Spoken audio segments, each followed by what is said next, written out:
Sawadee Kap. Hello and welcome to Daily Wisdom, Walking the Path with the Buddha.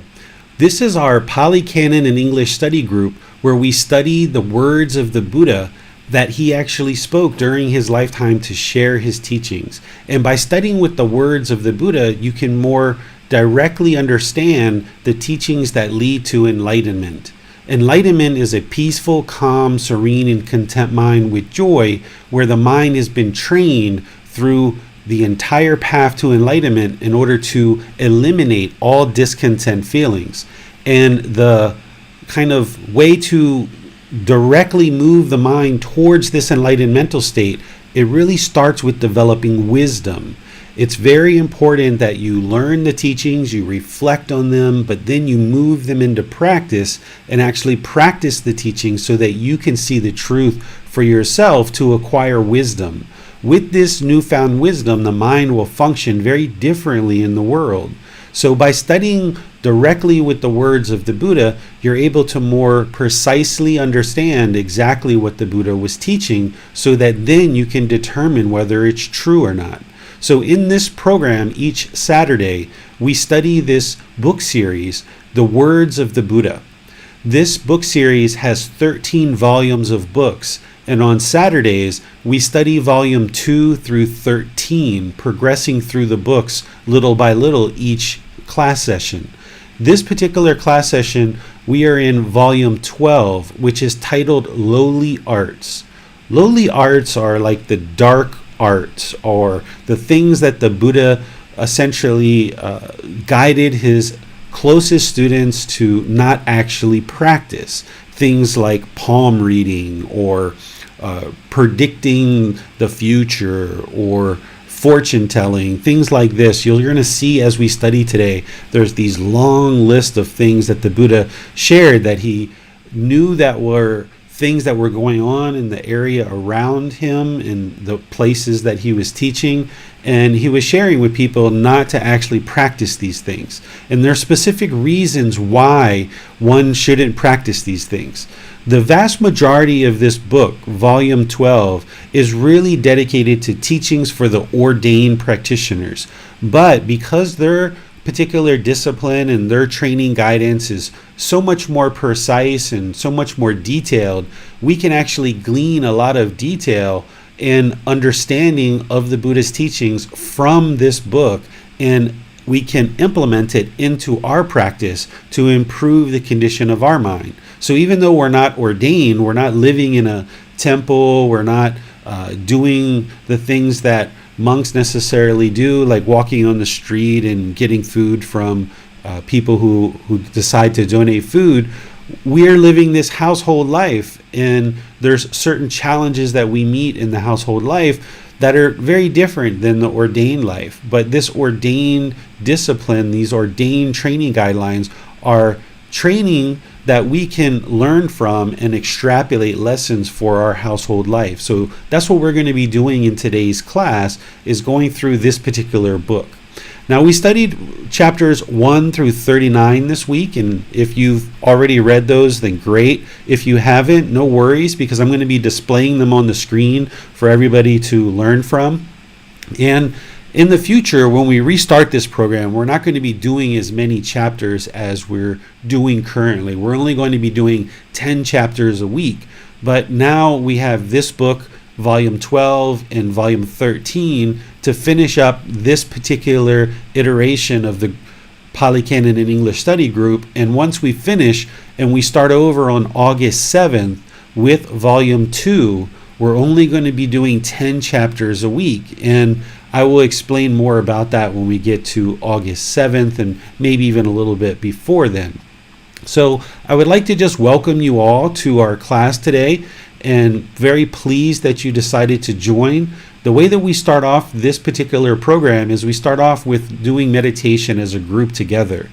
Meditation is a great way to train the mind, and we should be doing that daily, 2 or 3 times a day. But it really is helpful prior to reading the Buddhist teachings, prior to diving into any talks with teachers and things like this, to meditate and kind of clear the mind and prepare it to learn and then retain the teachings that you learn. So today we're going to do our normal meditation, but I'm probably going to do a little bit shorter meditation than normal because there are so many chapters that we kind of approached this week, 1 through 39. I think that's the most that we've actually ever done at any one particular time. So I'll probably do kind of an abbreviated meditation, and then we'll go right into learning. So if you would like to take a meditation position, either seated on the floor with some cushions or in a chair, whatever you feel is best.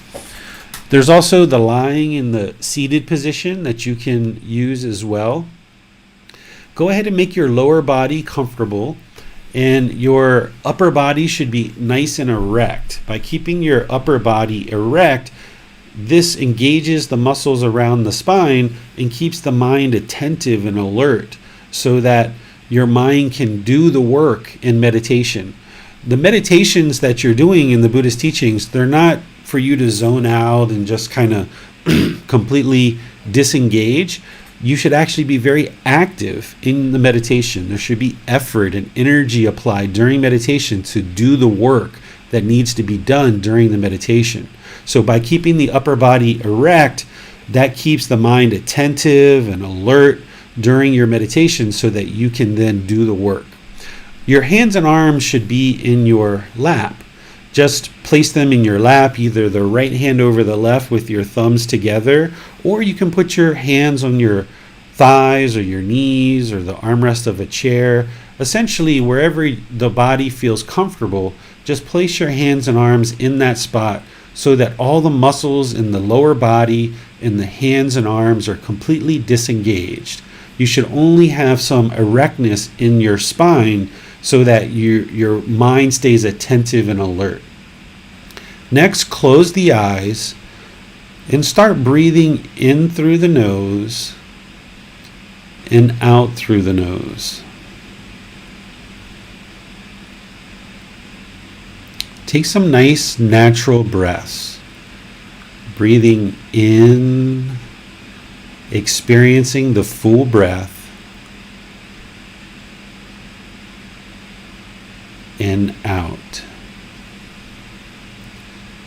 Your breath isn't going to necessarily sync up with the guidance that I'm giving, so you just develop your own natural breath, breathing in through the nose wherever you get to your inhale,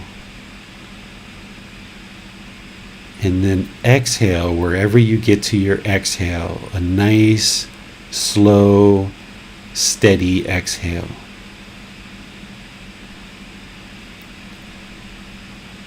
As you're breathing in through the nose, after the full gradual inhale, notice that gap, just a soft little gap where the body isn't doing anything, and it transitions over to the exhale. And then the same thing when you're exhaling, there's a bit of a gap. Kind of elongate that gap just to slow the breath down. Don't hold your breath, but just observe the gap between the inhale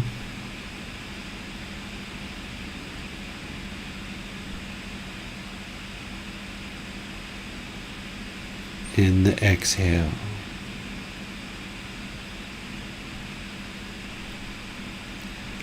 I'm going to do some chanting to ease us into meditation, then come back with a little bit of guidance. If you know these chants, you're welcome to join along.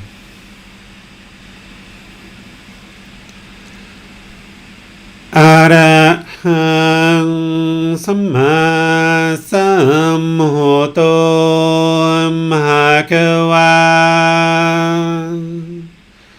Bhagava วันหังอภิวาเตมิ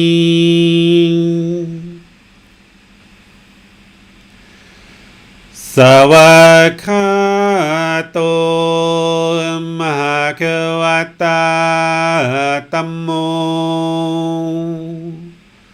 นามังนามาสามิ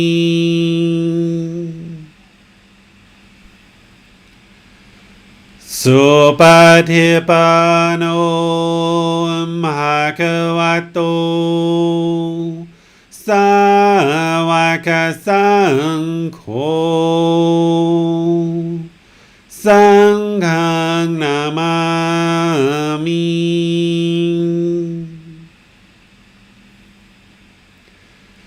นับโมตัสสะภะคะวะโตอะระหะโตสัมมาสัมพุทธัสสะนับโมตัสสะภะคะวะโตอะระหะโตสัมมาสัมพุทธัสสะนับโมตัสสะภะคะวะโตอะระหะโตสัมมาสัมพุทธัสสะอิติปิโสภะคะวะอะระหังสัมมาสัมพุทโธวิจาจารณังสัมมุโนสกขาโตโรกาวิตุอนุเตโรภูริสาธัมมาสติสัตตาตาวามนุสนังพุทโธภควาติ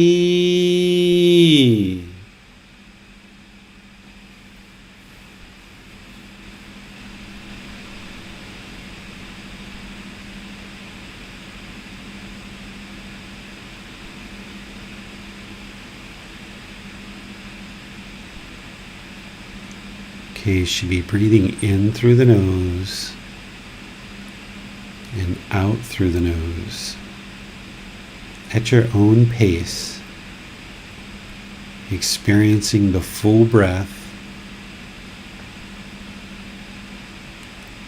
the gap between the breaths, and the whole exhale, gradually and slowly exhaling without actually controlling the breath. Just a gradual exhale. Experience that gap again. Inhale.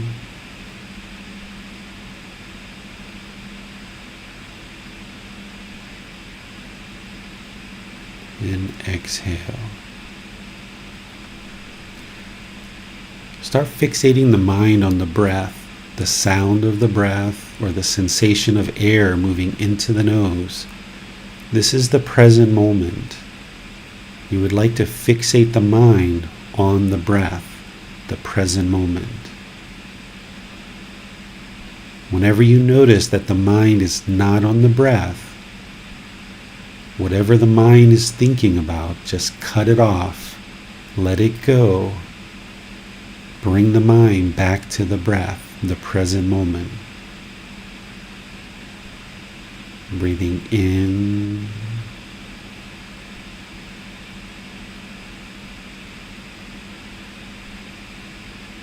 and out.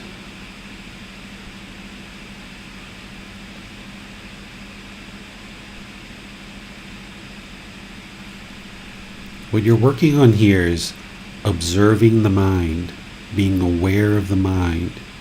This is mindfulness, or right mindfulness. Wherever you become aware that the mind is not on the breath, That means the mind is longing, it's yearning, it has craving, desire, attachment. It doesn't want to be in the present moment.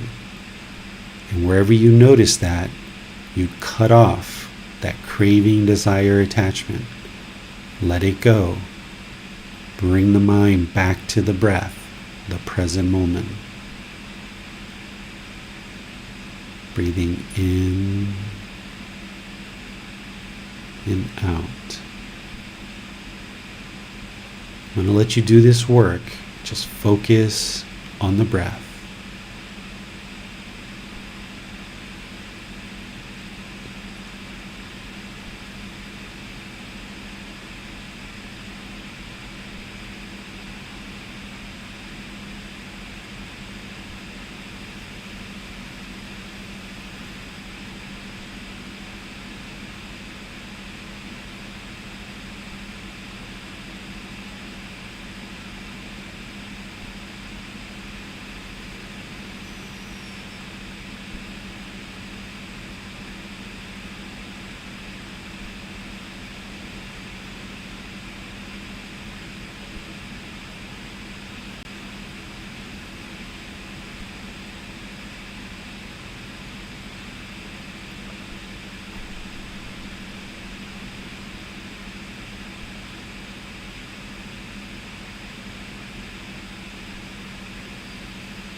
อะระหังสัมมาสัมพุทโธมหาควา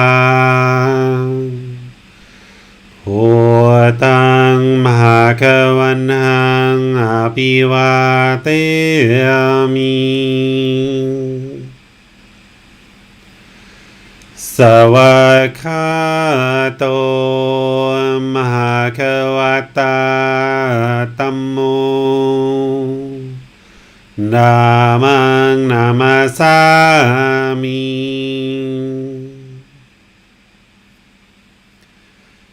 สุปฏิปันโนมหาควโตสาวกสังโฆสังฆังนามามิ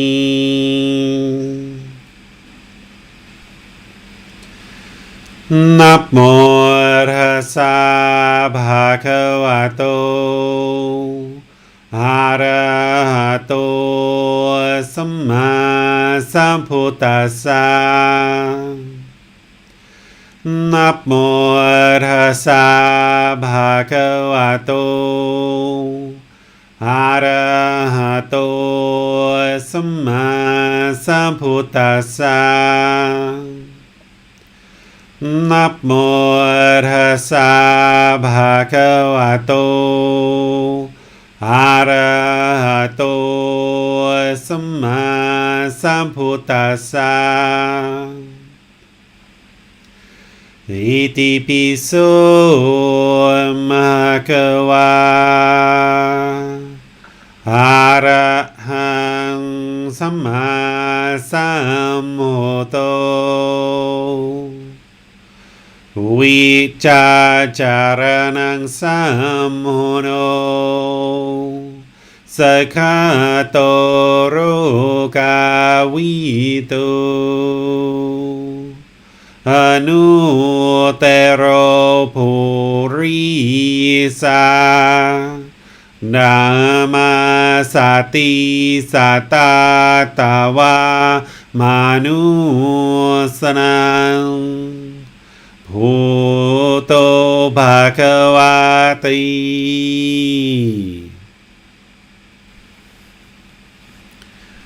Okay, if you guys would like to make your way out of meditation, just an abbreviated meditation for us today, because I was really interested just to make sure we have time to cover all the chapters that you guys are interested in covering. Today's book, Lowly Arts, it's as I mentioned, it's one that is really got a lot of teachings directed specifically to the ordained practitioners, but there's a lot that we can learn here in this particular book. And I'd like to just welcome all of you, whether you are joining for the first time or you've been joining regularly over the course of the many months that we've been teaching online. As you're reading here, there's possibly certain questions that you have now, because this part of the books, I haven't put my explanations into them yet.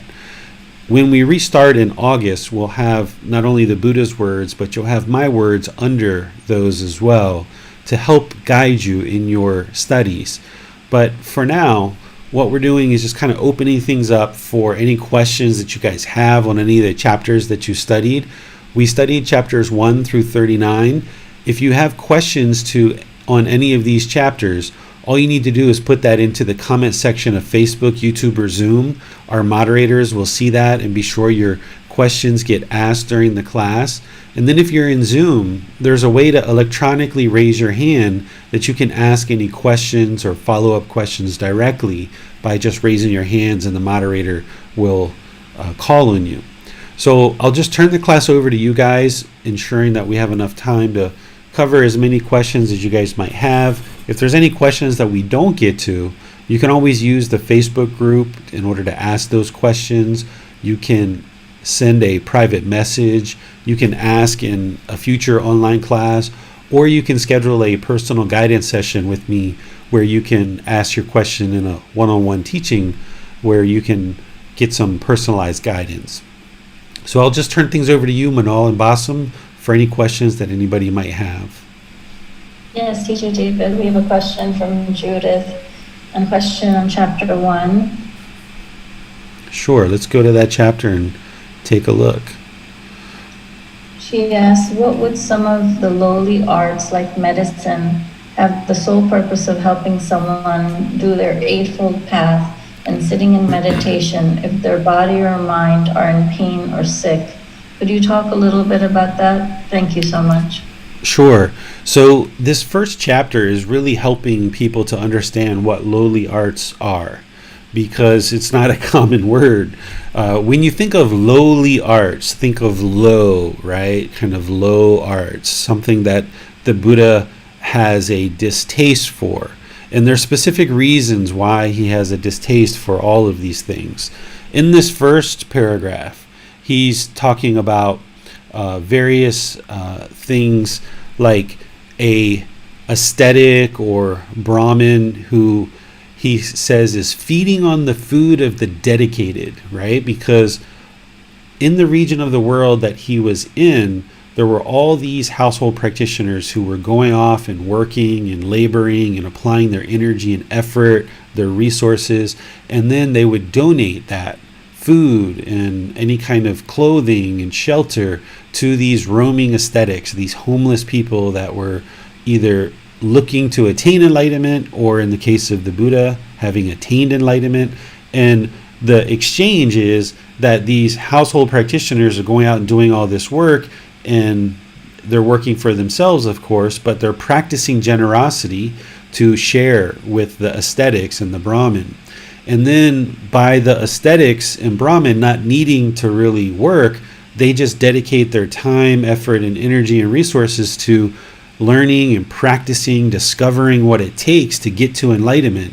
And then when these two groups of people come together, they are exchanging, right? There's this exchange of food, water, clothing, shelter, medical care from the household practitioners, and then the ascetics or Brahmin, people like Gotama Buddha, are then sharing the teachings with the household practitioners to help them in their life. And while the Buddha had certain dedicated students around him, there were other groups, there were other camps, so to speak, other teachers who had claimed it was them who had discovered the teachings that lead to enlightenment. When a Buddha knows that he has the teachings to enlightenment because he discovered it on his own, and his mind is perfectly peaceful, calm, serene, and content with joy. He has such clarity and such clear comprehension in the mind that he's able to very clearly teach the path to enlightenment. And even though there's these other ascetics and Brahmin who are teaching different things, he oftentimes will refer to them because he knows that they're not really practicing teachings that are actually going to lead to enlightenment. So here in this first chapter, he says, where some ascetics, so these roaming, homeless people who are searching for enlightenment, and Brahmins are priests, Hindu priests, and these people are feeding on the food of the dedicated. They're making their livelihood or their living on such base arts. So their livelihood, such wrong means as livelihood as palmistry, reading palms, divine by signs, signs in the stars or what have you, or the wind blows, or the sun comes out at a certain time.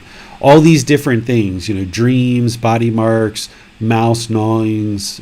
You can read this whole list of things where the Buddha is talking about, these are essentially a wrong way to sustain your life, is to take in money from these dedicated household practitioners and offer them back this palmistry or these dream interpretations or any of these other things. Because from the Buddhist standpoint, what should be offered back to them is the teachings that lead to enlightenment, because they're dedicated to attain enlightenment by teaching them, by by an ascetic or a Brahmin spending their time developing their skills to read palms and tell people about the future.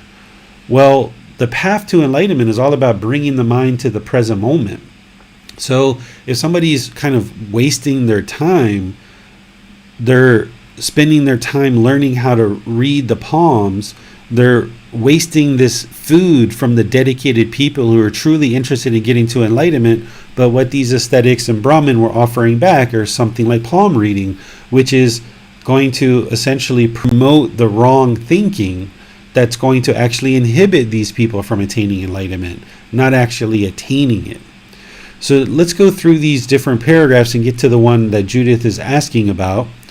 The second paragraph here, the Buddha is talking about, judging marks of gems, learning how to look at stones, precious stones, sticks, cloth, swords, all these different things, weapons, different things about animals.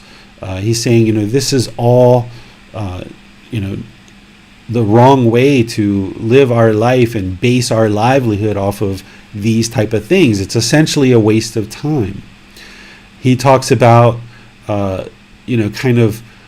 predicting when certain armies or certain battles are going to happen to move marching soldiers in and out of different areas, and who's going to win or lose a particular battle in this paragraph here. This next one, he's talking about the eclipse of the moon, or something about the sun or the stars. These are all these different lowly arts that people's minds in some ways were engrossed into, thinking that these are the things that they need to understand, when in reality the Buddha knows, like, none of that stuff matters. Who cares when the moon's going to eclipse? Sure, nowadays when we find out that there's going to be an eclipse of a moon, we go out and we take a look maybe, and it's like, oh wow, that's interesting. We don't get to see that very often. But what these aesthetics and Brahmin were doing is they were basing their livelihood. They were essentially charging money to predict when these eclipses would happen, because they didn't really know, back 2,500 years ago, when these eclipses were going to happen. Nowadays, we can predict it very precisely. But back then, they really didn't know. And they were kind of trying to glean some insight from these different things, including earthquakes and thunder and brightening of the moon and sun and stars and things like this. But let's get to the one that the Judith was talking about. Is it this one here, Judith, that you were talking about?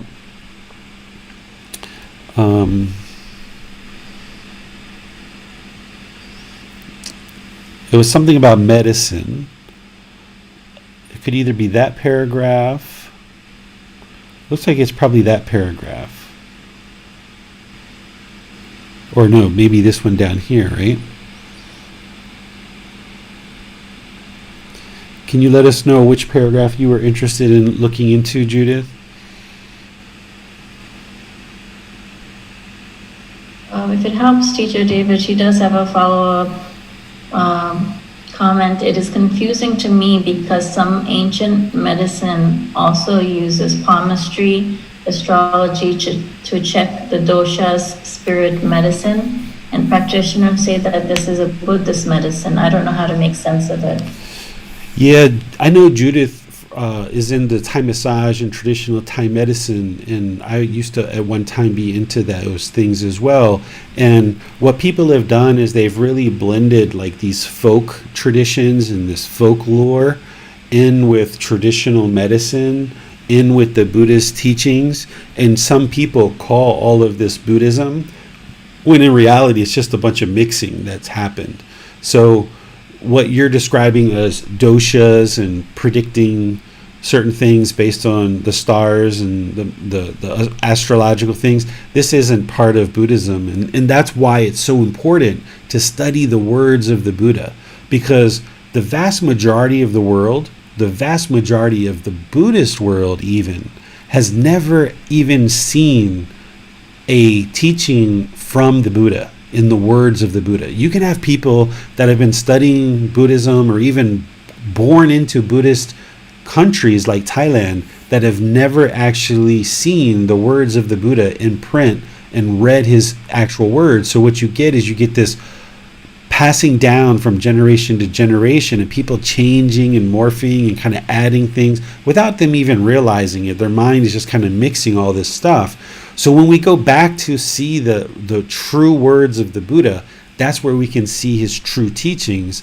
So what you've been exposed to, Judith, in some of those venues, I'm sure was not the pure teachings of the Buddha, because in those communities they don't have access and they don't look for the actual true teachings. A lot of people don't even know where to find the true teachings of the Buddha. They don't even know that they exist in something called the Pali Canon.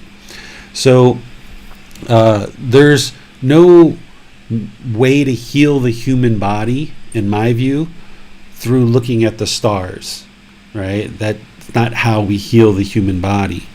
But there's two different places here that deal with medicine. I don't know if Judith has spoken up about which one she was mostly interested in, or was it just that general follow-up question that she was just having?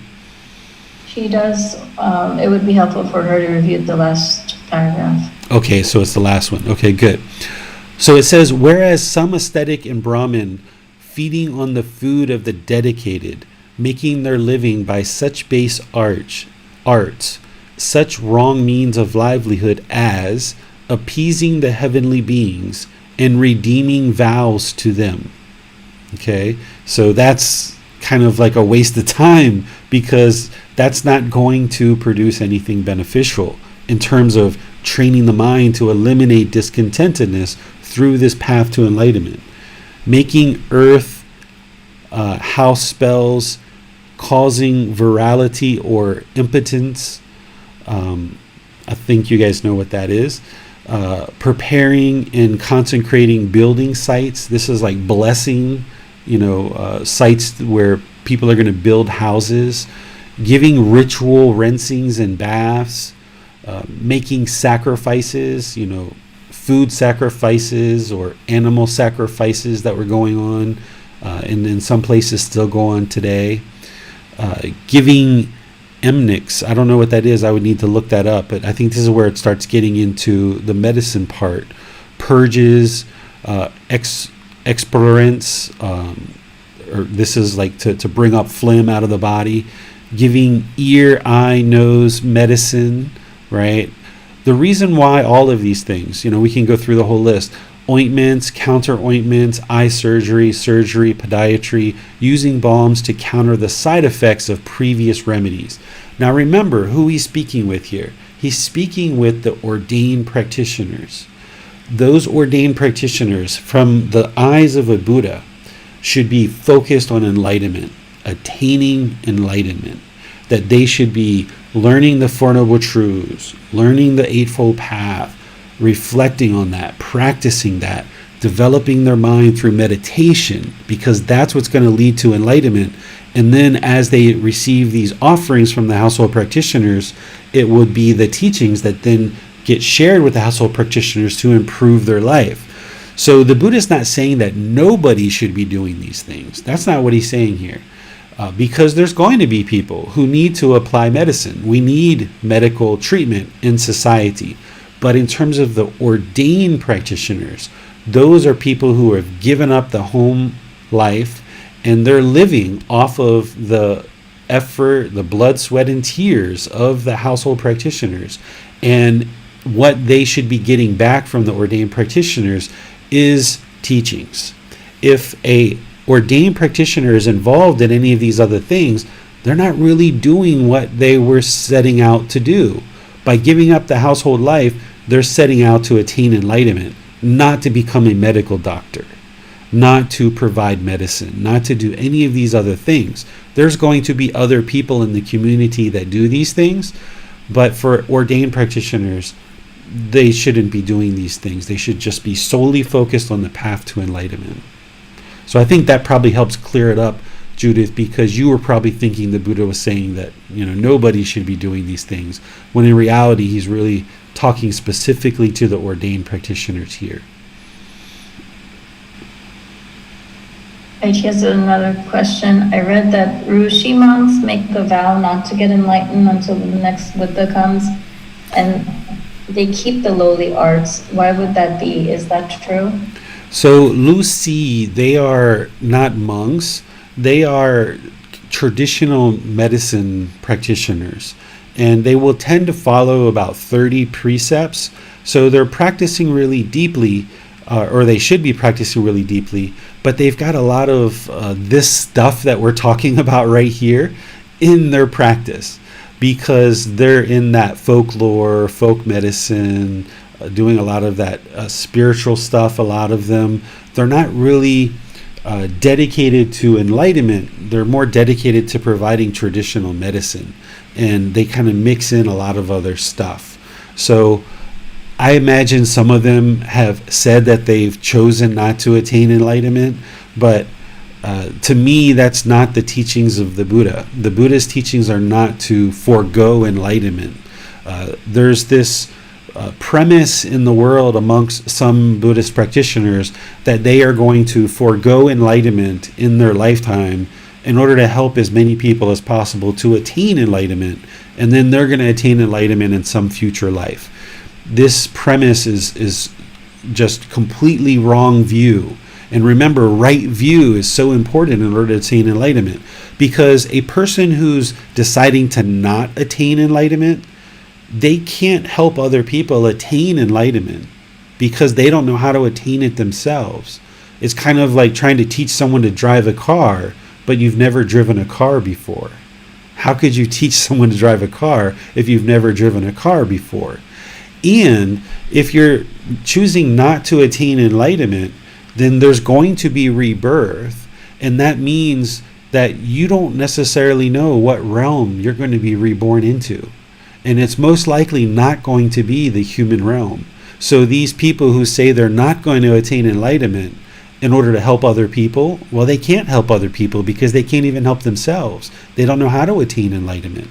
And when there's rebirth, they might get reborn into hell, the animal realm, or afflicted spirits. How are they going to help anybody there? None of those beings can actually attain enlightenment. So to me, what this is a way of saying, I'm not going to put in any effort. I'm just going to try to appear that I'm doing something good by helping other people. But to me, that's kind of laziness. That's dullness. That's complacency. To me, every being who's interested in pursuing this path should be pursuing this path to attain enlightenment, because if somebody attains enlightenment at age 20 or 30 or 40 or 50, whatever age, even in the Buddhist time, there was people who attained enlightenment as early as 7 years old. Anybody who attains enlightenment at any point in this life, they're going to be able to help massive numbers of people. The people who aren't attaining enlightenment, they're not going to be able to help anyone because they can't even help themselves. But if that person instead decides, you know what, I'm going to focus on my own enlightenment and I'm going to attain enlightenment, then say they attain enlightenment at whatever age, then they've got the whole rest of this life to be able to help others who choose to get help with the teachings that they know how to attain enlightenment. Because at that point, once the person actually has attained enlightenment, they truly understand it. They truly understand how to drive the car, and they can help massive numbers of people. But if you've never driven a car, you can't help anybody drive a car. So you'll see these things in some communities, not just with Lucy, but even with some Buddhist practitioners. They'll tell you that their goal is not to attain enlightenment, but to help everyone else attain it. Well, how can you do that? It's not possible for you to do that. But this is what people believe. The Buddha never taught this. He absolutely never taught this. You didn't hear him anywhere in the Pali Canon say, I'm not going to attain enlightenment because I'm going to help all of you guys and then I'm going to come back later. He never said that. He went out into the forest for 6 years, dedicated his time to attaining enlightenment, and once he did, then he started teaching. And now, 2,500 years later, we're still talking about him. We still have his teachings because they were so profound. Had he not attained enlightenment, which all those other people who were teaching at the time of the Buddha, they didn't attain enlightenment. And that's the reason why we don't know all those different people. That's why we don't have access to their teachings, because they didn't attain enlightenment and their teachings didn't stick around because they didn't work, because they had never driven the car before. The reason why the Buddha's teachings work is because he attained enlightenment and he knew how to do it. So I would encourage you and anyone else who is interested in the Buddha's teachings at all, even remotely, to focus on your enlightenment. By doing that, it's the best thing you can do for yourself, and then others around you are going to benefit from that, and then all of humanity is going to benefit from even just one person attaining enlightenment. There's going to be hundreds and thousands of people who benefit from that. Yes, chapter 3 was really interesting for myself to read. Parts of the chapter were very reflective of some of the things that I have witnessed being raised in a Hindu Brahmin family and seeing priests do some of the very exact things which are mentioned as basically wrong means of livelihood. Some of the Brahmin priests, current day time, are actually doing some of these very same things. And there was a strong sense of, this is what I was raised with, but I could never align myself to believing in that. So the chapter itself was very interesting for me. Would you please speak on what it means for morality? What does that actually entail in this chapter? It's the last paragraph. Sure. What morality is good moral conduct, wholesome conduct. So what the Buddha is teaching as part of this path is not just meditation. A lot of times when we think about the path to enlightenment, people's minds go straight to meditation. Well, yes, meditation is an important part of this path, and it's a part that we do frequently, 2 or 3 times a day. But there's all this other time in your life and in your day where you need to be practicing the teachings. And you wouldn't be able to just meditate your way to enlightenment. You would need all these other teachings that the Buddha shares as part of moral conduct or morality. And he teaches this in the Eightfold Path as right speech, right action, and right livelihood. Those are the 3 steps that deal with moral conduct. And what you're seeing here is an expansion of those 3 steps that he's going into a lot more detail. The Buddha has this layering effect in his teachings. So in the Eightfold Path, you get a certain high-level overview of what the Eightfold Path is and a certain level of detail in teachings. And then as you explore deeper and deeper into his teachings, he pulls back these layers and layers and layers, and you go deeper and deeper. And that's what we're seeing here, is that the Buddha is diving into a lot more details about moral conduct that plug into potentially here, it looks like livelihood. It plugs into right livelihood, because by practicing a wrong livelihood, you wouldn't be able to attain enlightenment. You wouldn't be able to extinguish all the unwholesome results of your unwholesome decisions. You wouldn't be able to extinguish the unwholesome karma related to your unwholesome actions. So if you, for household practitioners, if we sell poison, if we sell weapons, if we sell substances that cause heedlessness, if we sell living beings, or we sell meat, all of these are going to produce unwholesome results, because if we sell poison, that's going to kill people. And that decision to be involved in a livelihood like that is going to produce harm in the world, so therefore harm is going to come to us. If we sell substances that cause heedlessness, this is drugs and alcohol and things like this, that's going to cause harm in the world. That's why drug dealers get murdered, they get arrested, they get robbed, they get beaten up, they get addicted to their own substances. If we sell weapons like guns and knives and things like this, those are going to be used to kill beings. So therefore, that's going to cause harm to those beings, and harm's going to come to us. And I can tell you guys all kinds of stories around that, like I have in other classes. And then selling living beings, like human trafficking or prostitution or selling animals. The whole reason why we have COVID in the world right now is because there was a market that was selling living beings, and we were causing harm to those living beings. As human beings, we were causing harm to other beings, and now look, we've gotten all this harm from COVID-19 because of that.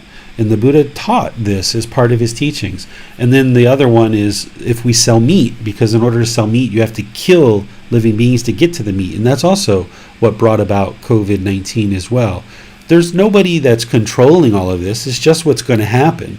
The Buddha didn't say like there's illnesses and diseases in the animal world, and if we come in close contact with those animals, those diseases are going to transfer to us and it's going to cause harm to us. He didn't go into that level of detail, at least in the teachings that we have access to. But the teachings that we do have access to, we can see very clearly that he shared those 5 wrong livelihoods for household practitioners. And we can see the harms over the course of 2,500 years of people not practicing those teachings. We can see the harms that have been caused and the harm that's coming back to us. Here, what he's going into is he's going into perfected morality for ordained practitioners, because their right livelihood is actually much more stringent, much more precise than a household practitioner's, because they've chosen a different livelihood. They've chosen to step out of the household life, put on these robes, give up everything, and live off of the food of the dedicated household practitioners. And in order to do that, essentially the household practitioners are creating this womb for the ordained practitioners to live within, and allowing them to cultivate their mind in this mother's womb. And that takes a lot of effort from household practitioners to create. And anybody who enters into that womb as an ordained practitioner has to understand the gravity of their decision, that now there's other people that are responsible for supporting your food, water, clothing, shelter, and medical care. And if, as a ordained practitioner, we go off and do things like palm reading and tattooing and blessing houses and consecrating building sites and doing weddings and all these different things and all the things that Buddha talks about here, as an ordained practitioner, if that is being done, then they're not focusing on their own practice of what the true path to enlightenment is.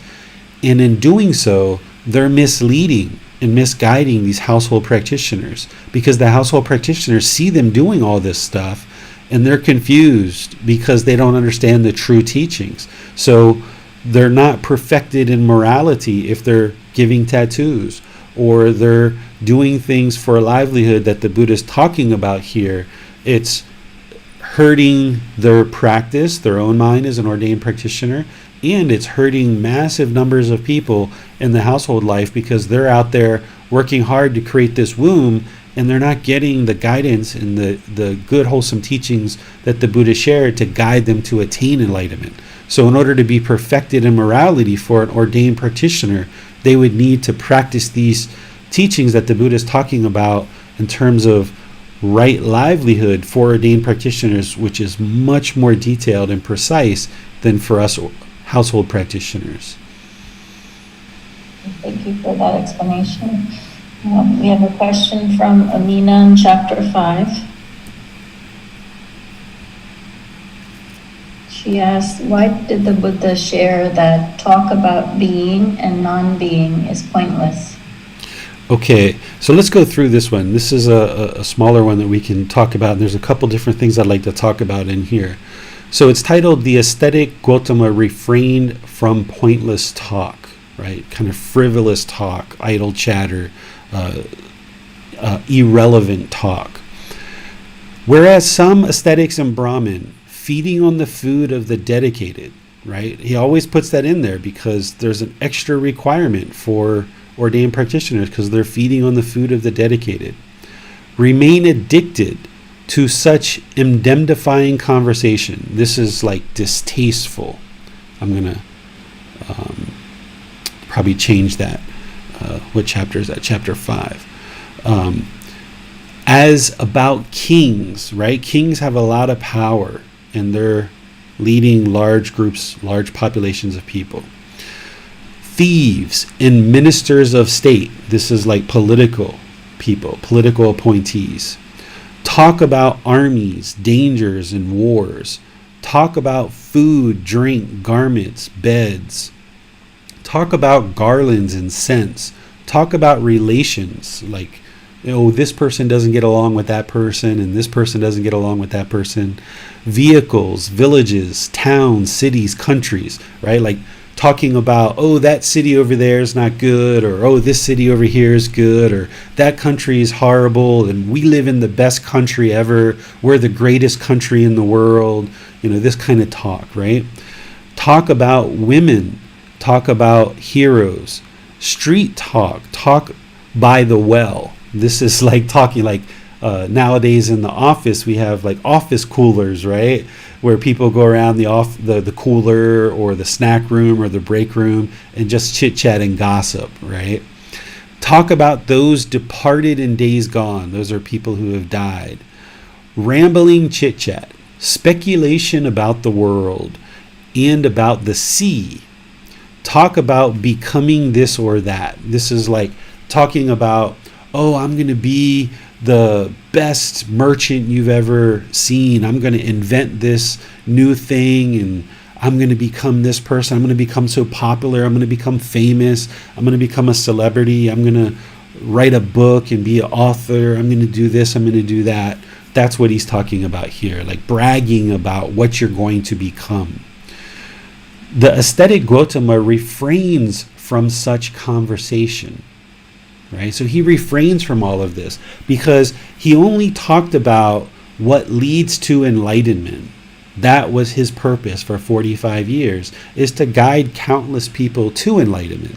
So if he's chit-chatting around the cooler, if he's talking about becoming this or becoming that, if he's speculating about the world, it's not really the truth, just rambling chit-chat. If people are bragging about their country or their city or their town, all these random things that he talks, it produces unwholesome results. Same thing like if you're talking about politicians or you're talking about kings that are leading a large group of people. This gets people into a lot of trouble. If you go into environments or even in other, even 2 or 3 people, if you're gossiping or talking about, these kind of things as an ordained practitioner, it can bring you a lot of problems because you need to remain neutral. If you notice with me, I never talk about politics with anybody. I never talk about politics. I'm aware of politics. I know what's going on in the world, but I never discuss it with anybody because if somebody thought that I supported one politician or another, that means I've alienated certain people and they wouldn't be able to study with me because they have a certain affection for one politician and they think I have an affection for another. So as an ordained practitioner, if you're trying to guide as many people as possible to enlightenment, talking about heads of state or kings or things like this, it isn't going to produce beneficial results where you can guide all people in an equal and fair way to enlightenment. And these other things, these other topics are just all pointless because they don't lead to liberation. They don't lead to enlightenment. And later on, you guys probably saw in this book where the Buddha says, kind of what we should be talking about is the Four Noble Truths, the Eightfold Path, things like that. And remember, he's primarily addressing this to the ordained practitioners because as household practitioners, you may be in an environment where you do need to speak about politics. That might even be your job to be a politician or be a lobbyist or something like this. But to speak negatively or to speak harshly or argumentatively or to speak untruthfully, if we speak the opposite of those 5 factors of well-spoken speech, that's going to cause unwholesome results in our life. So that's where we've got to find the middle as household practitioners. The middle for an ordained practitioner is don't talk about any of these things ever. That's the way the Buddha saw it, because they should just be solely focused on learning and practicing the path to enlightenment and then sharing those teachings with others. That's the ordained path. That's what they've chosen to do. Enter into this womb. They're living on the food of the dedicated, and that's what he taught them to do. But for us household practitioners, we may talk about some of these things, but you still need to use the 5 factors of well-spoken speech. And if you do talk about these things, it doesn't mean you can't attain enlightenment. You can talk about politics and attain enlightenment, but it's when you have craving, desire, attachment to convince everybody that your way is the right way. That's where it's going to lead to discontentedness. Or if we badmouth a certain politician and we talk in unwholesome ways, that's not going to lead to enlightenment, because now if you're gossiping and slandering somebody, then people are going to gossip and slander you as well. So that's where you can kind of see what the Buddha was talking about and why he was talking about this with the ordained practitioners, and then kind of find that middle for yourself that, yeah, you can talk about these things, but just do so in a wholesome way that isn't causing harm to others, and make sure there's not craving, desire, attachment behind discussing any of these things. Okay, we move on to chapter 14. Sure.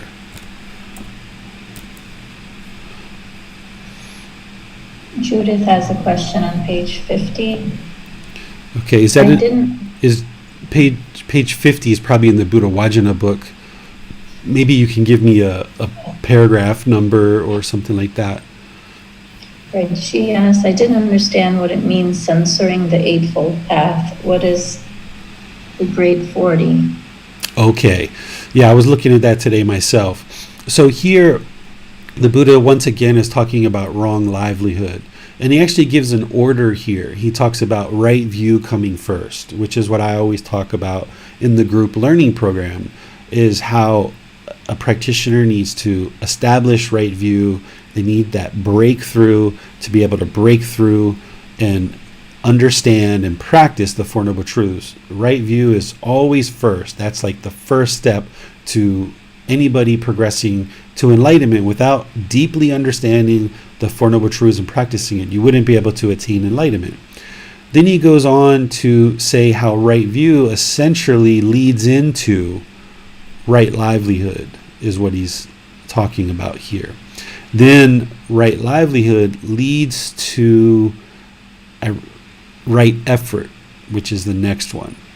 And then it leads to right mindfulness. Okay? And he goes in and he talks about these 10 steps on the tenfold path. What we learn as part of this path is we learn the eightfold path, because that's what you need to practice on a ongoing daily basis, moment by moment. But there's actually 10 factors on the path to enlightenment. There's 8 factors that you actually practice and that you develop and you cultivate, and that trains the mind. But then there's 2 additional steps that you don't actually practice, and there's no teachings necessarily behind them. It's something that you experience. And the Buddha talks about it right here. These extra 2 steps are right wisdom and right liberation. Right wisdom is having the wisdom of the path, right? That once you learn and you deeply understand the entire path to enlightenment and you train the mind to enlightenment, the mind becomes wiser and wiser and wiser. And someone who is enlightened, they don't have to be taught right wisdom. There's no teaching. There's no like 5 factors of right wisdom, or, the 4 aspects of right effort. There's nothing there that are teachings that we say, okay, there's 6 aspects to right wisdom. Well, right wisdom is that you cultivate the wisdom of the path through your experience, through your practice, and now you're able to very easily communicate that wisdom to other people. So an enlightened being is going to be practicing right wisdom as a result of accumulating all the benefits from the other 8 steps on the Eightfold Path. They will have wisdom to be able to lead others to enlightenment or share the teachings to enlightenment, effortlessly discuss the teachings because they have right wisdom. And then an enlightened being is going to be practicing and have attained right liberation. This is liberation of the mind. So what right liberation is that you won't see any discontentedness in the mind in an enlightened being. You will never see them be shaken up. You will never see their mind be uncalm. You will never see them be disrespectful. You'll never see them fall away from the practice of the Eightfold Path because their mind is completely liberated. It has no more defilements. There's all the 10 fetters have been completely eliminated. There's no more pollution, no more taints in the mind. So therefore the mind is completely liberated. So this 10th factor of right liberation, it's something that an enlightened being is practicing, and you can observe it in an enlightened being, but there's no details about, okay, here's, 5 factors of right liberation. It's because all the culmination of all the other factors on the path lead to right wisdom and right liberation. And the Buddha talks about this to a certain little bit right here where he says, the path of the disciple in higher training possesses 8 factors. So someone who's really far along in their practice is going to be practicing the 8 factors, the Eightfold Path. But the Arahant, the enlightened being, is going to possess all 10, not just the 8, but all 10. So an Arahant, an enlightened being, will know the 8 deeply, and they will be able to explain it because of right wisdom, and their mind will be benefiting from that through right liberation. So while we talk about Eightfold Path, it's really a 10-fold path, but there's nothing extra to teach as part of right wisdom and right liberation. It's just something that enlightened beings experience as part of all the other factors. So when the Buddha is talking about the 20 factors, it's essentially the 20 factors of this wholesomeness. He's talking about the 10 factors, the 10-fold path, but then he's adding to it the opposite of abolishing. So the 10 factors are 10, right? Right view, it's not here, but it's up here, right? Right view, right intention, all the way to right liberation. Okay? Those are the 10. But then the abolishment of them is the other 10 that he's talking about, which gets us to 20. Okay, that's how he gets to the number 20.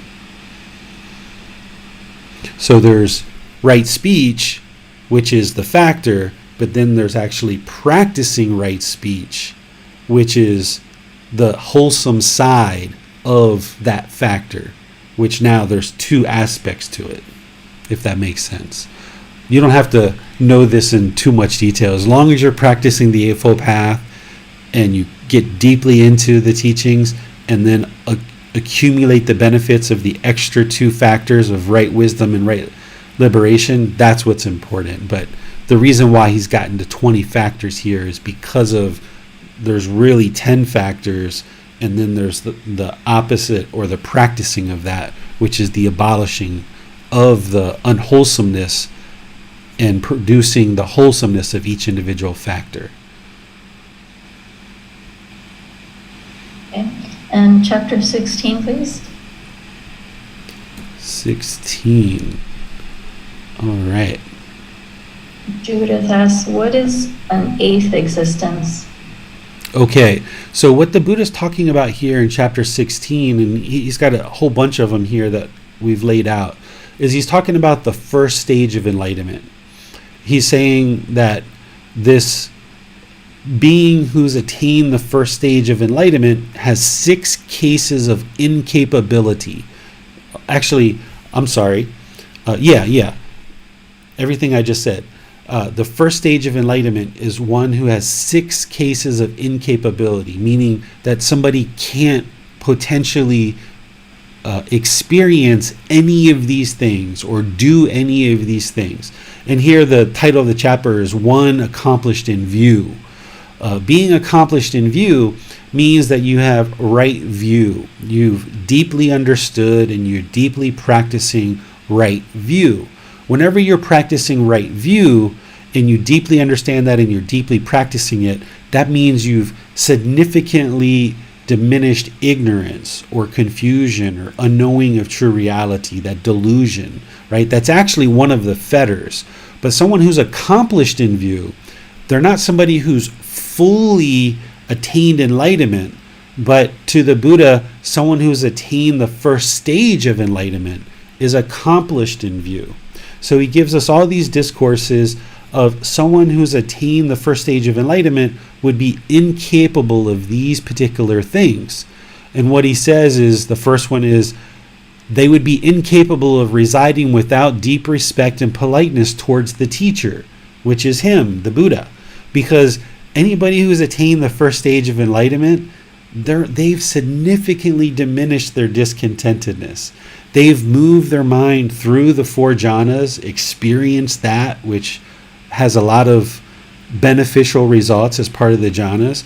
And once the mind resides in the first stage of enlightenment, they've made significant progress on the path. So they know this person, the Buddha, who's led them to that mental state, their teachings have significantly improved their mind.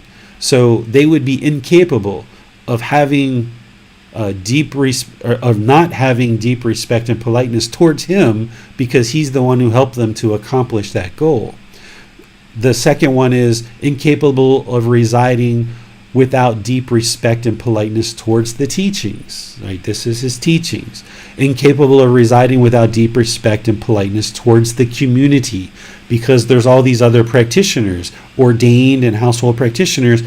They're all helping each other, right? The Buddha is the leader, he's the teacher, he's got these teachings, he's sharing it with a community of people, but they're all working together. And anybody who's attained the first stage of enlightenment, the mind is really has a noticeable difference from being completely off the path to having attained the first stage of enlightenment. It's almost like night and day. So a person who's attained that would be incapable of having deep respect and politeness towards the Buddha, the teachings, and the community. Then the next one is deep respect towards the training, right? The training that the Buddha is providing, and the training that they're undergoing and they're choosing to undergo. Incapable of resorting to anything that should be relied on. This is someone who is incapable of seeing the truth.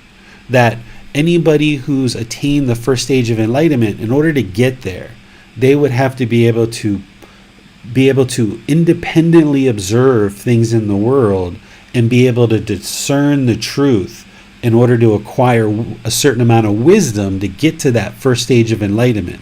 So this person who's attained the first stage of enlightenment wouldn't just say, oh yeah, let me go do some palm reading and find out what my future is, because they know that that's not what's going to lead to enlightenment.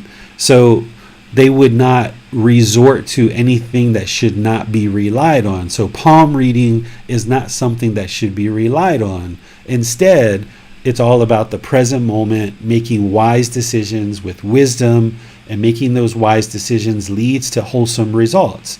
A person who's accomplished in view understands that very clearly. They're not going to have any interest in palm reading whatsoever. And then this one that you asked about, Judith, incapable of undergoing an eighth existence.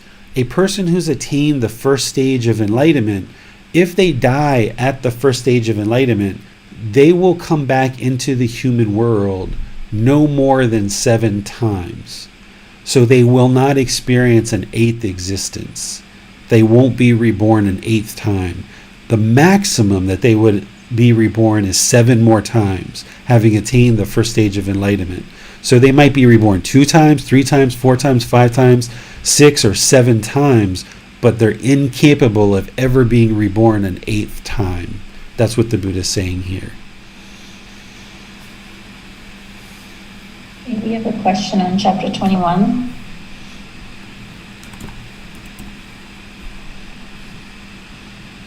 Amina asks, can you explain further about point 3, the surpassed gain? Is this sharing that anything gained is for improving the life of others, or is there any other meaning? Okay, let's go down to number 3 and look at that one. Okay, and how is there unsurpassed gain?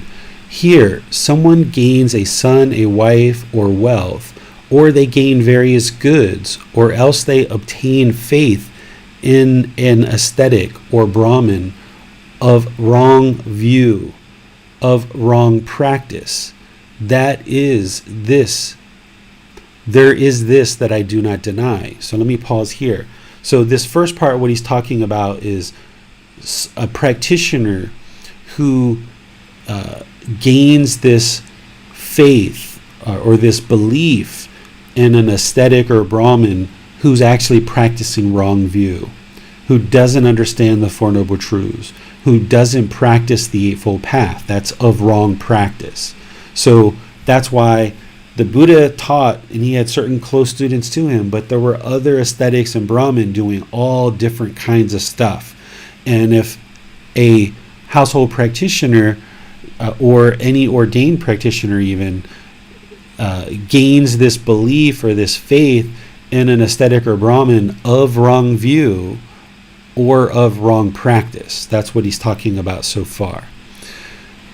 He says, there is this that I do not deny. So there are people who are going to attain belief and faith in practitioners of ascetics or monks or Brahmin or priests who are of wrong view and of wrong practice. We see this in the world today, that this happens, right? People kind of get sucked in based on belief.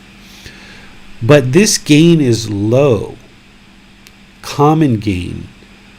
This worldly, not honorable, and unbeneficial, because these people are practicing wrong view and it's the wrong practice. They're not practicing the Eightfold Path. It does not lead to freedom from strong feelings, elimination, peace, direct knowledge, enlightenment, and nibbana. So he's saying, if you follow these people with wrong views and wrong practice, it's not beneficial for you. Then he says, when, however, one of settled confidence, of settled determination, decided, full of confidence, obtains confidence in the Tathagata, that's him, the Buddha, or in a disciple of the Tathagata, so one of his students, this unsurpassed gain is for the purification of beings. This is purifying the mind. So if you experience confidence and determination in the Buddha or any of his disciples, then what he's saying is this is unsurpassed gain. This gain is so beneficial and it's so wonderful because this is you gaining the ability to purify your own mind. For the overcoming of sorrow and grief, this is to overcome discontentedness. For the passing away of pain and sadness, because that's what the whole path leads to, is the elimination of pain and sadness. For the achievement of the method to attain enlightenment. For the realization of nibbana, or enlightenment. This is called the unsurpassed gain. Such is the unsurpassed sight. He's referencing the other ones now. So what he's talking about here is he's talking about making sure that people learn, reflect, and practice the teachings with someone from the Buddha's group, his community, because they are the ones that are practicing right view and they have the right practice. They're practicing the good, wholesome teachings that lead to purification, that lead to enlightenment. Essentially, this is the Buddha's way of saying, don't follow those other people. They're going to lead you astray, and their teachings aren't going to be helpful. It's my teachings that are going to actually help you. But he's doing it in a way without slandering anybody. He's doing it in a way without having ego. He's just very politely, very kindly laying out for people that, okay, there are these other people that have wrong view and wrong practice, and that is going to take you in a direction that's not going to be helpful. But if you learn with me or you learn with people amongst my community, it's going to lead to enlightenment. And he's doing it in a very humble way without slandering anybody. Those are all the questions on Zoom. We'll go to Basim. Thanks, Manal. The first question is from chapters 4, 5, and 6. They are focused on a pointless talk, which is clearly connected to right speech.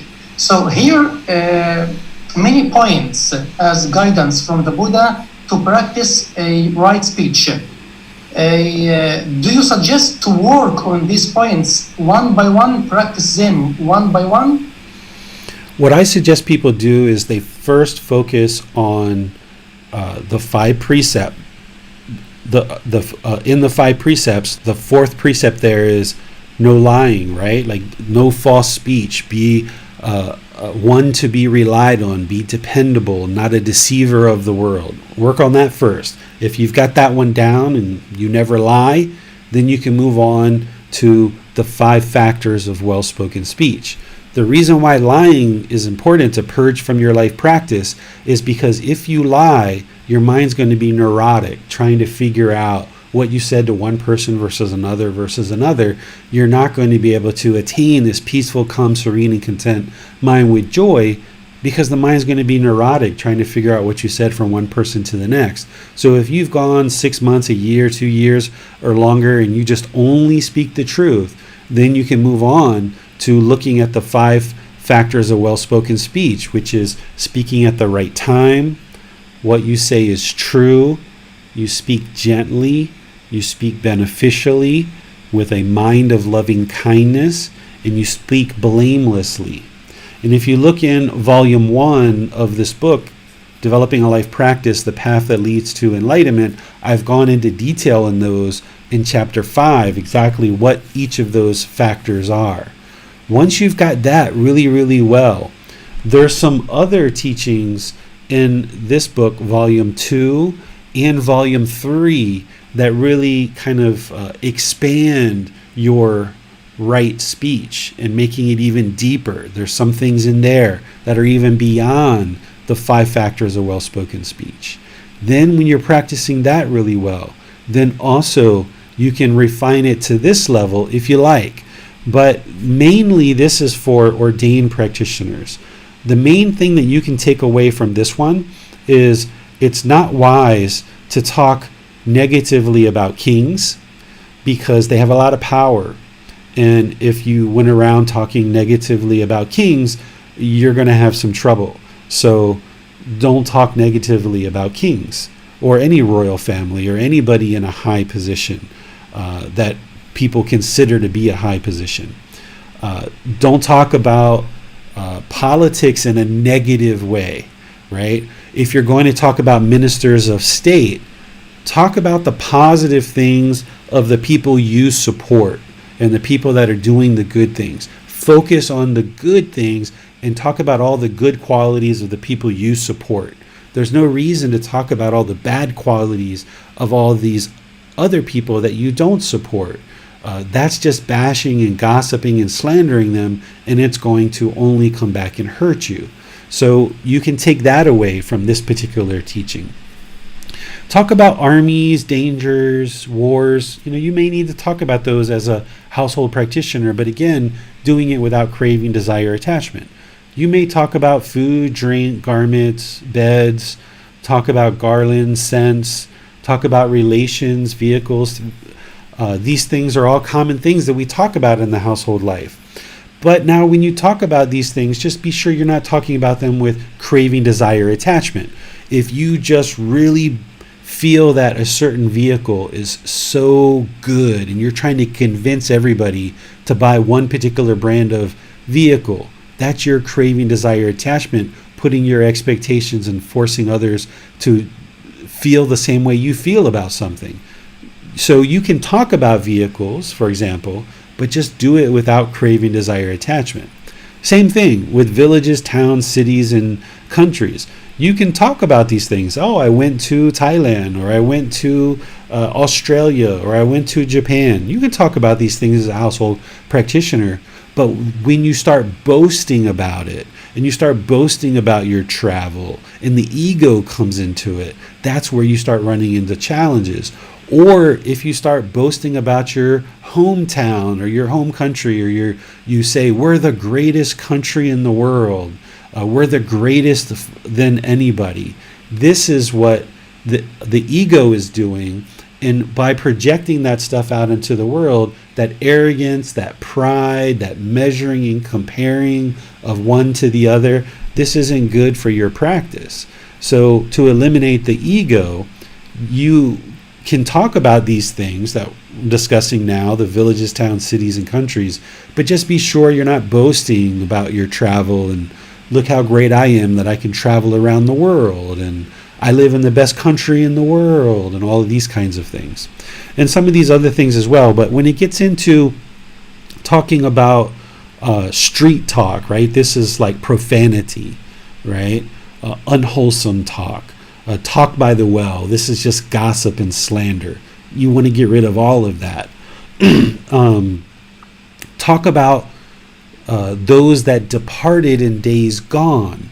So you can talk about your relatives or friends or people who have passed away, but it's when the mind is longing for it. When you're like, oh, I really wish mom was here. Or, when we had holidays with grandma, it was so much better than now.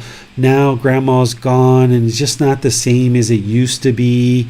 This is the mind longing or craving for the past. So you can talk about grandma if she's passed away, but just be sure that you're talking politely, you're talking respectfully, and your mind's not longing or craving for grandma to be there, because that's what's going to inhibit your enlightenment. Rambling chit-chat. This is idle chatter. You want to get rid of all of that. Speculation about the world and the sea. You want to get rid of all of that. There's no need to speculate about things in the future, or speculate about things that you don't know that are untrue. This is like conspiracy theories, right? If you're having conspiracy theories like, oh, this group of people are going to come get us and bother us and all these kind of things, this is just going to dilute the mind, and it's going to cause discontentedness. So allowing conspiracy theories to permeate in the mind and affect the quality of the mind is going to degrade your ability to bring the mind in the middle and perform very optimally. And then same thing about talk about becoming this or that.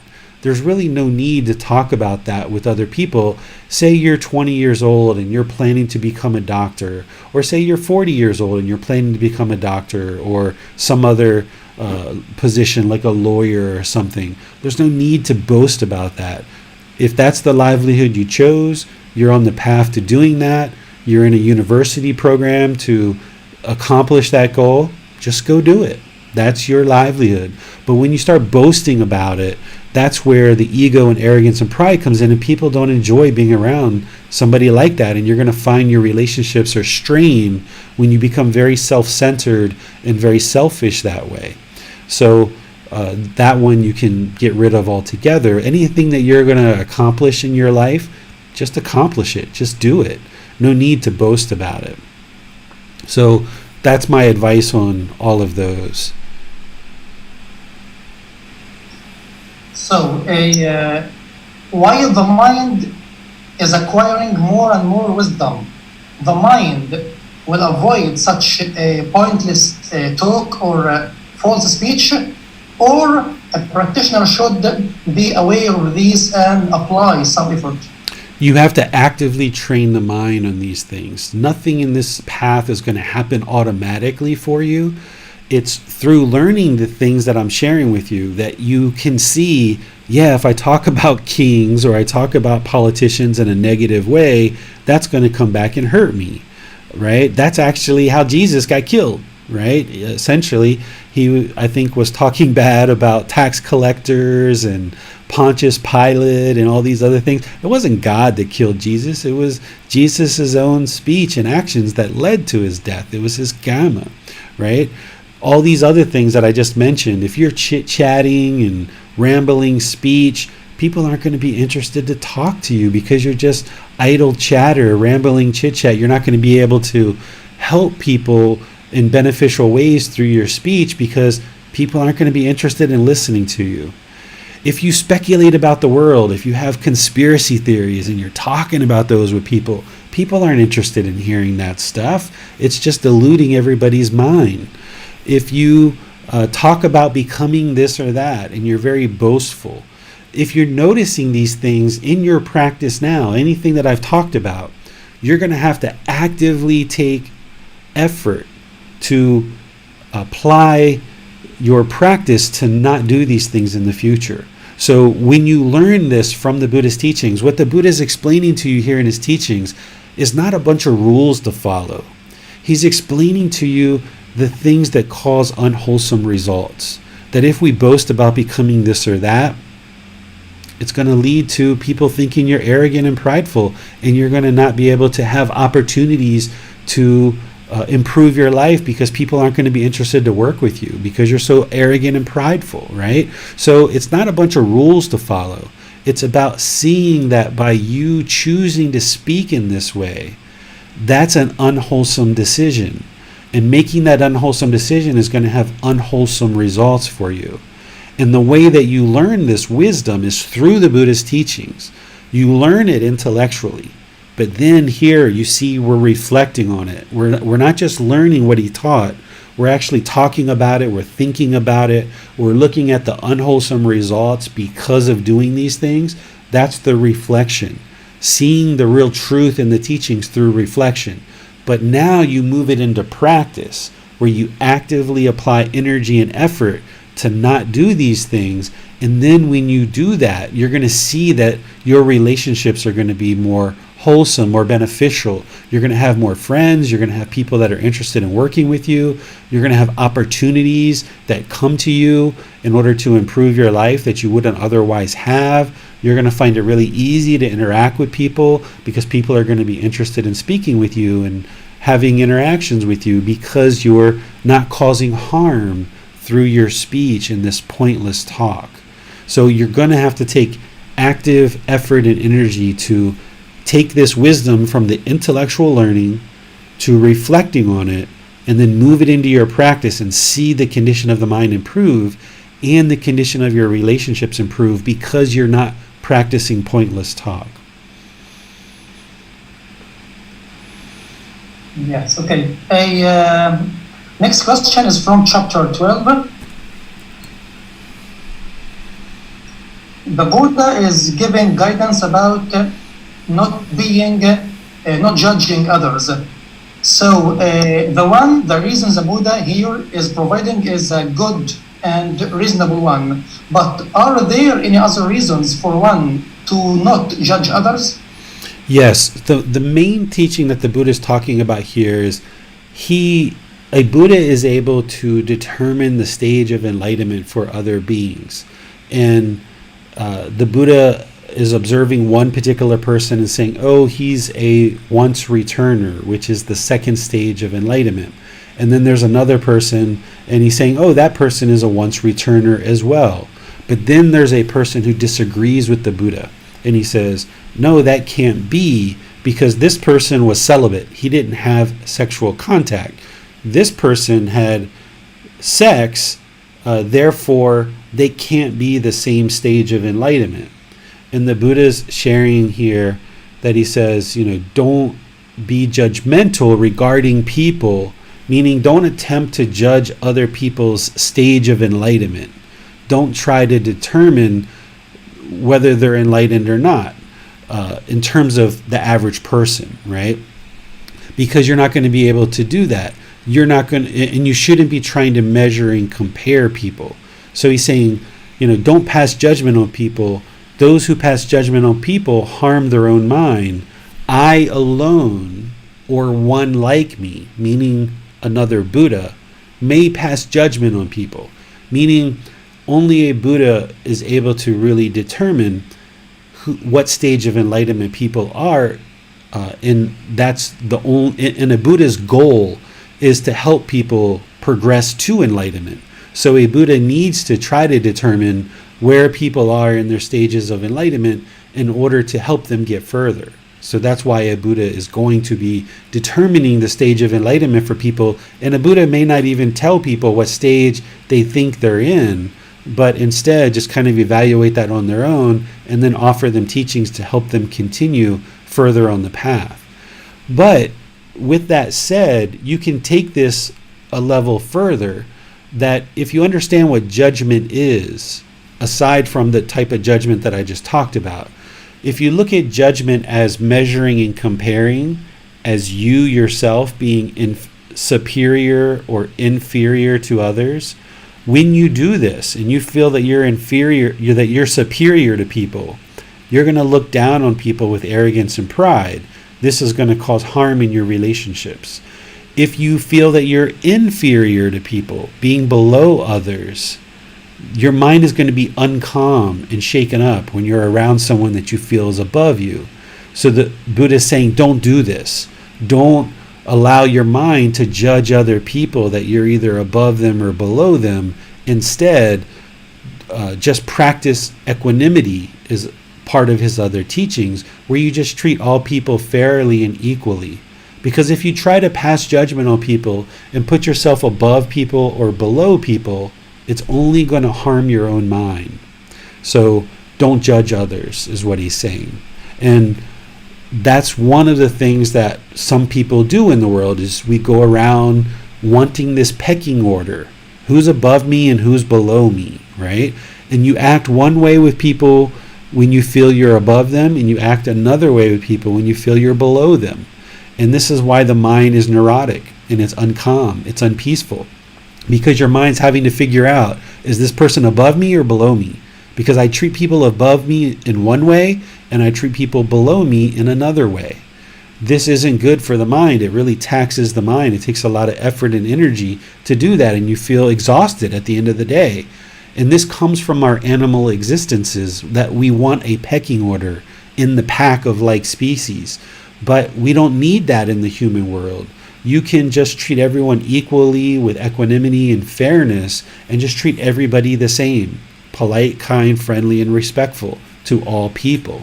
And if you do that, then you'll find that your mind isn't taxed with this burden of carrying around this judgment, where you're just harming your own mind trying to figure out who's above you and below you.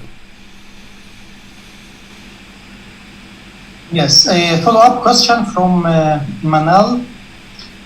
From Judith. She asks, what can we talk about with people when not pointless talk? You can talk about anything you like. As a household practitioner, as an ordained practitioner, you can talk about anything you like. But in terms of enlightenment, you should talk with those 5 factors of well-spoken speech. As long as you're talking with those 5 factors of well-spoken speech, then you're going to be practicing in a way that leads to enlightenment. These other teachings that we're looking at in this book are really detailed, precise teachings, primarily for ordained practitioners, but we can extrapolate some of those teachings and kind of apply them to our household life the way that I'm sharing with you in today's class. Well, a point which is not clear for me on chapter 15. The third point, which is incapable of considering any phenomena, thing as a self. What I can understand is that the delusion of self is created by mind. So only beings can create, or beings' minds can create this delusion. How can a thing or a phenomena create this delusion of a self? Okay, so again, this is the first discourse in this book related to the one that we talked about earlier, which is the 6 cases of incapability of one accomplished in view. Someone who's attained the first stage of enlightenment would be incapable of any of these things. So in order to get to that first stage of enlightenment, they will have eliminated the first 3 fetters, which is personal existence view, doubt, and wrong observances and behaviors. And I've got the details of that in volume 1, and we cover that in detail in the group learning program on Sundays and Wednesdays about what those 3 fetters are. So here what the Buddha is saying is, that personal existence view, as you know, Basam, is related to the universal truth of non-self, of realizing non-self. So someone who's eliminated personal existence view would have realized non-self.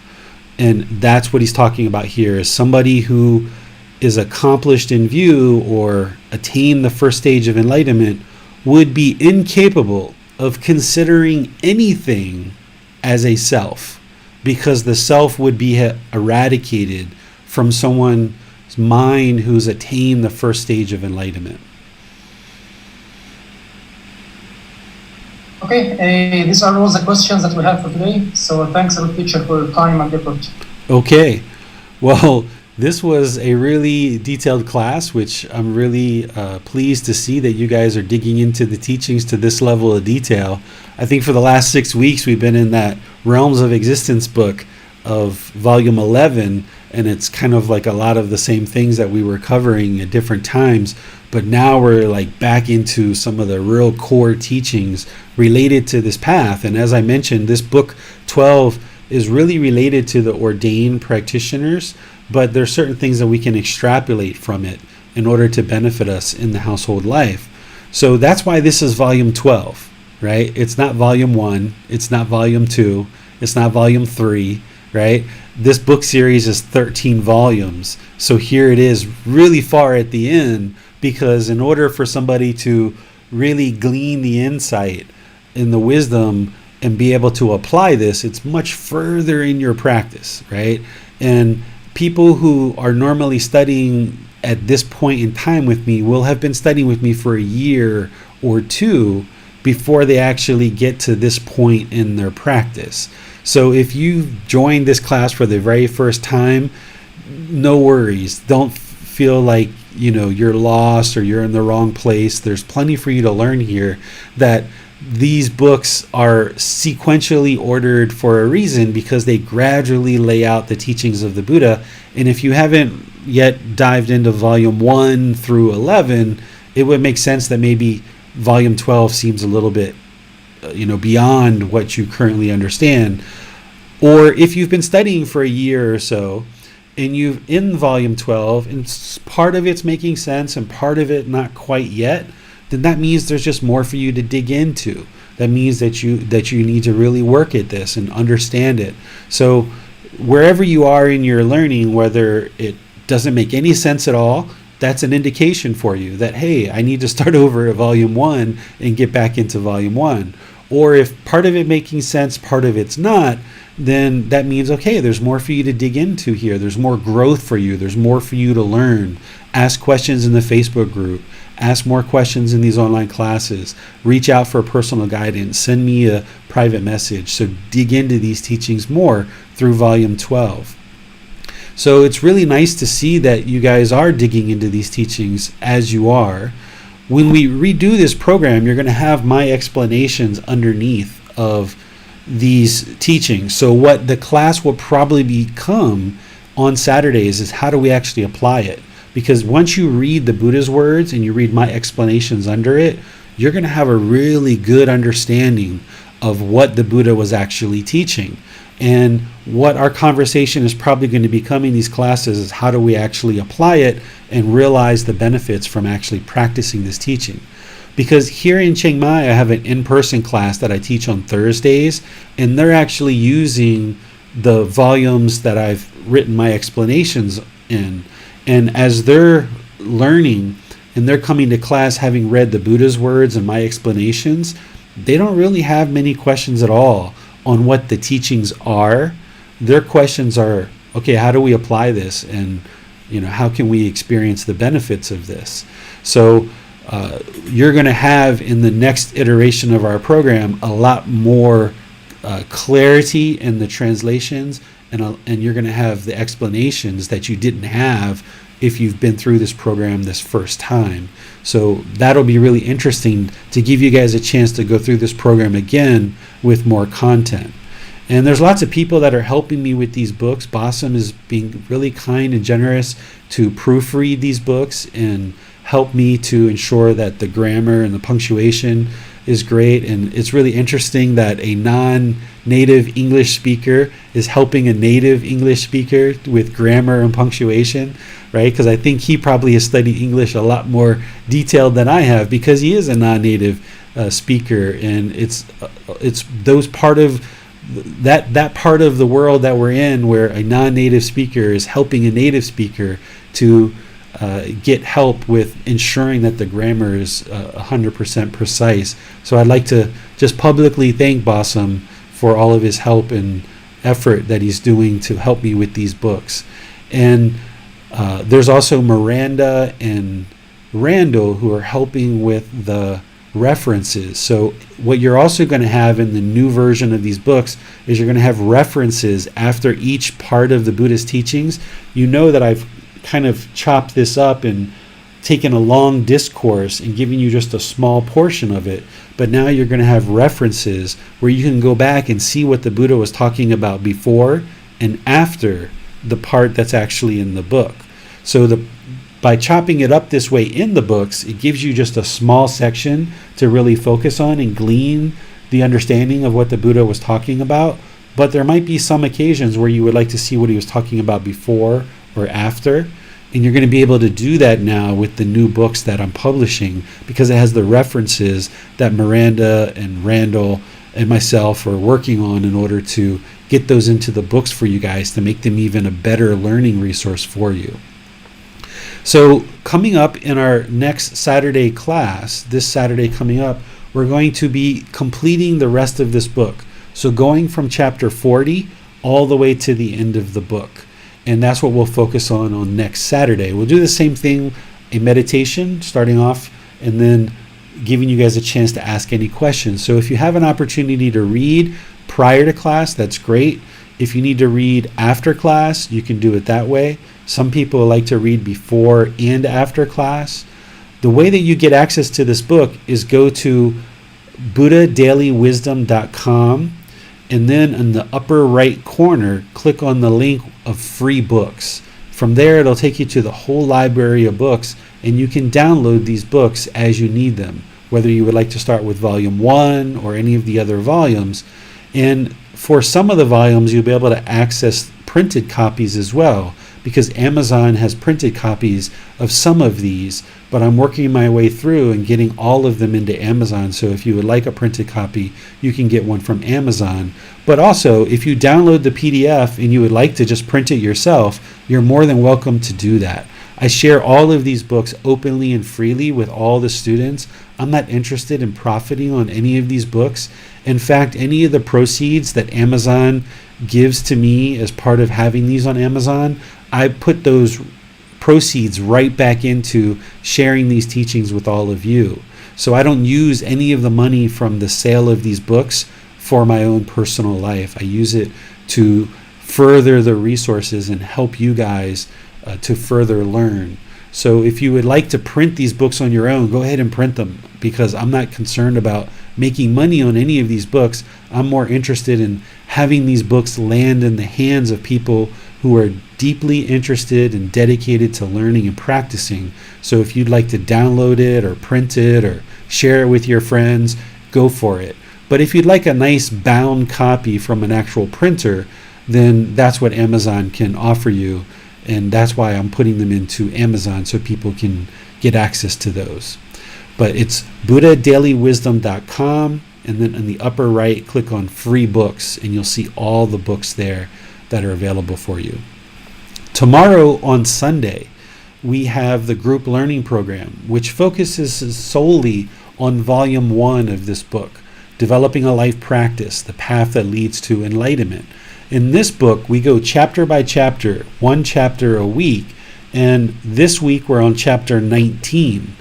Chapter 19 is titled The Difficult Human Existence, Sickness, Aging, and Death. We're going to talk about the life story of the Buddha, and we're going to talk about sickness, aging, and death, because these are three parts of our life and our existence in the human life that's very difficult for humans.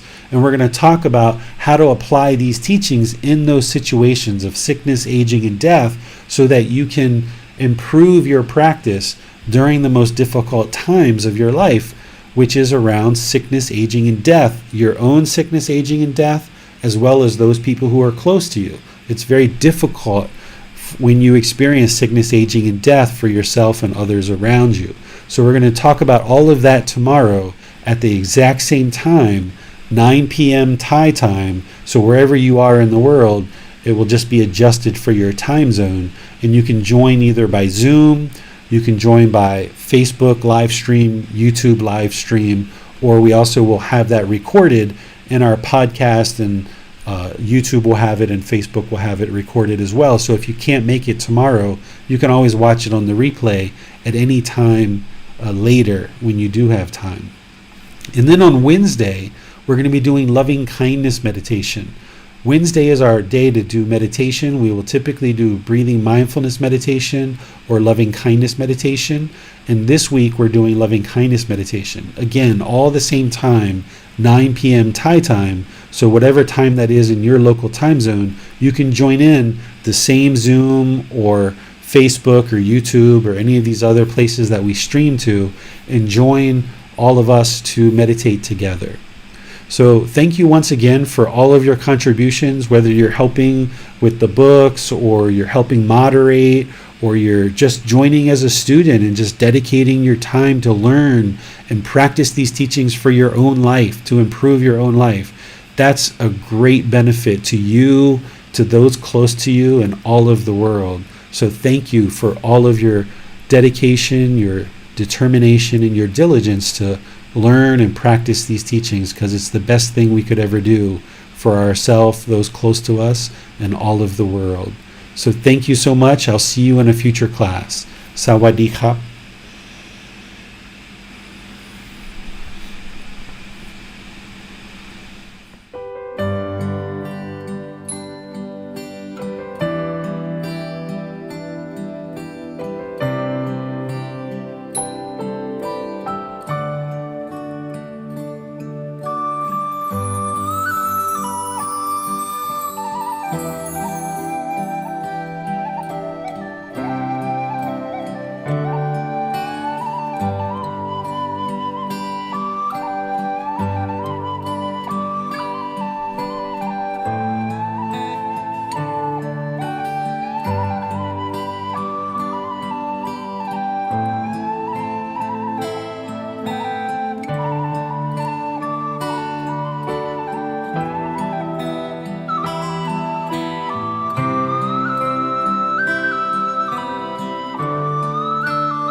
Thank you again for watching. Enjoy your meditation.